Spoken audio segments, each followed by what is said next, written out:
ना कहीं जा पाते हो ना कहीं आ पाते हो। इतना सा फुर्सत नहीं कि तुम शिव महापुराण की कथा भी सुनने चले जाओ। इतना सा समय नहीं कि तुम कहीं अच्छे से अपने मेहमानों से मिल लो। किसके लिए जोड़ा तुमने? ना पुत्र अच्छे से बोल रहा है ना पत्नी अच्छे से बोल रही है,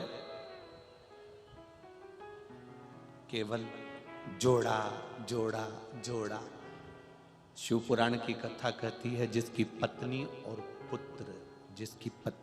पुत्र ये दोनों श्रेष्ठता से अपना सम्मान करते हो, बेटा बाप का सम्मान करता हो, पत्नी पति का सम्मान करती हो, तो समझ लेना सारे तीर्थ तुम्हारे घर के अंदर बसे हुए हैं। सारे तीर्थ तुम्हारे घर के अंदर। और जहां पर पत्नी सम्मान ना कर रही हो, बेटा सम्मान ना कर रहा हो, अपशब्द बोल रहा हो, गालियां दे रहा हो, आड़ा टेढ़ा बोल रहा हो, क्रोध कर रहा हो,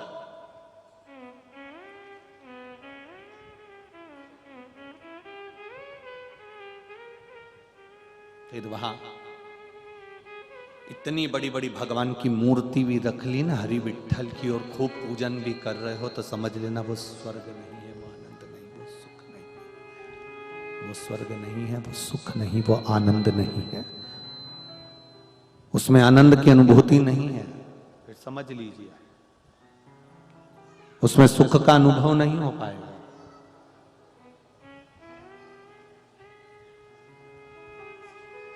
उसमें आनंद का अनुभव नहीं हो पाएगा।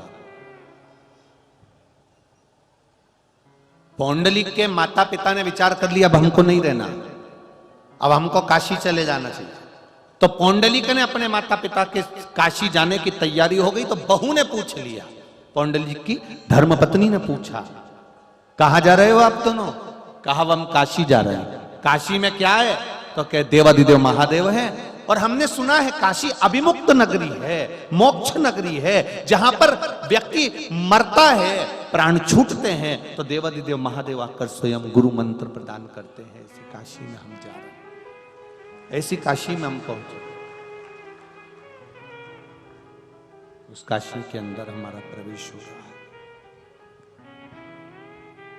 उस काशी में हम लोग जा रहे हैं।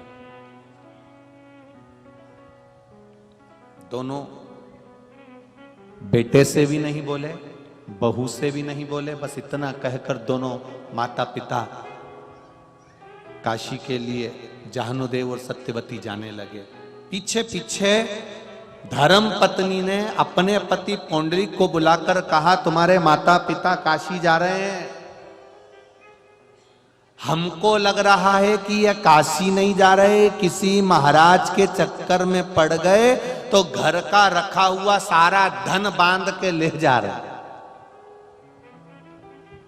जिस महाराज को तुम्हारा धन प्रिय लगे, वो महाराज महाराज नहीं हो सकता, वो फिर कोई संत या साधु या गुरु नहीं हो सकता, वो केवल एक लुटेरा ही हो सकता।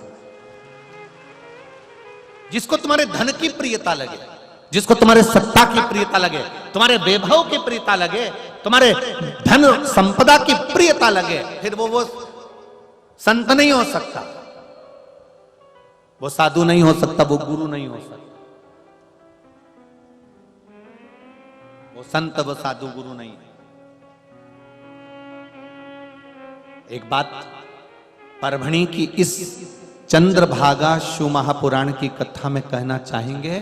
स्वयं तुकाराम जी ने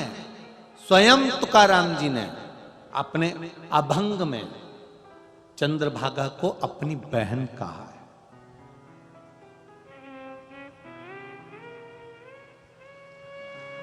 स्वयं तुकाराम जी ने अपने अभंग में चंद्रभागा को अपनी बहन कहा है। परभणी की इस चंद्रभागा शिव महापुराण की कथा में संत तुकाराम जी का बड़ा भाव वर्णन किया गया। मांझी बहन चंद्रभागा, मेरी बहन है चंद्रभागा।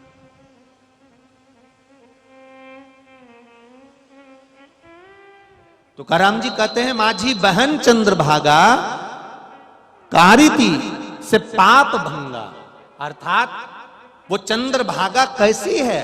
तो कहा केवल उसकी शरणागति में पहुंचकर, उसके चरणों में पहुंचकर, उसका स्नान कर कर, उसका दर्शन कर कर लोगों के पाप कट जाते हैं। तो संत तुकाराम जी कहते हैं उसी तरह संत होता है, उसी तरह साधु होता है, उसी तरह तपस्वी होता है, उसी तरह साधक होता है, उसी तरह उपासक होता है, जिसका मात्र दर्शन कर कर लोगों के पाप कट जाते हैं। केवल दर्शन।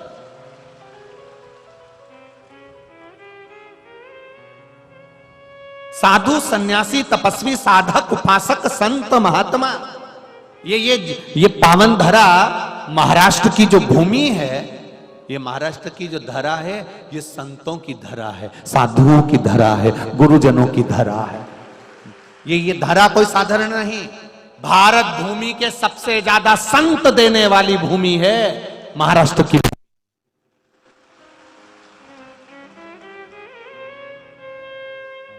छत्रपति शिवाजी को देने वाली भूमि है महाराष्ट्र की भूमि। मां अहिल्याबाई को देने वाली भूमि है ये महाराष्ट्र की भूमि। ये कोई भूमि साधारण नहीं है महाराज। सकुबाई जैसी संत को दे देती है ये।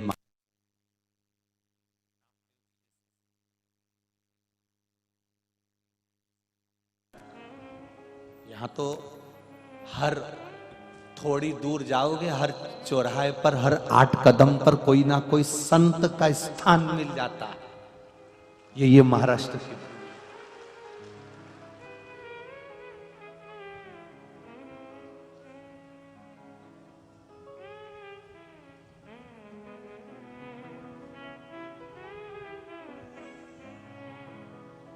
पर दुख एक होता जा रहा है। महाराष्ट्र की भूमि ने संत बहुत दिए, महाराष्ट्र की भूमि में ने साधु बहुत दिए, महाराष्ट्र की भूमि ने वीर बहुत दिए, महाराष्ट्र की भूमि ने ज्ञानी बहुत दिए। संत ज्ञानेश्वर जैसे यहां प्रकट हुए। महाराष्ट्र की भूमि ने बहुत कुछ दिया है। बस इतना निवेदन जरूर करना चाहेंगे कि जिस पावन धरा पर महाराष्ट्र की भूमि पर संत रहे, साधु रहे, सन्यासी रहे, तपस्वी रहे, भजन करने वाले रहे, उस महाराष्ट्र की भूमि पर आज देखा जाता है कि नवयुवक बच्चे व्यसन की ओर अग्रण्य होते चले जा रहे हैं। उनको वापिस खींचकर नामदेव जी, तुकाराम जी जैसे पावन चरणों में लाना है। नामदेव जी, तुकाराम जी जैसे पावन चरणों में लेकर आना है। वापिस उन संतों को, उन साधुओं को, उन गुरुजनों के चरणों में वापिस लाइए।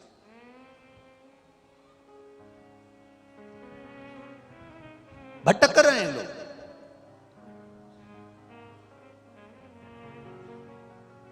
पुंडलीक अपनी धर्मपत्नी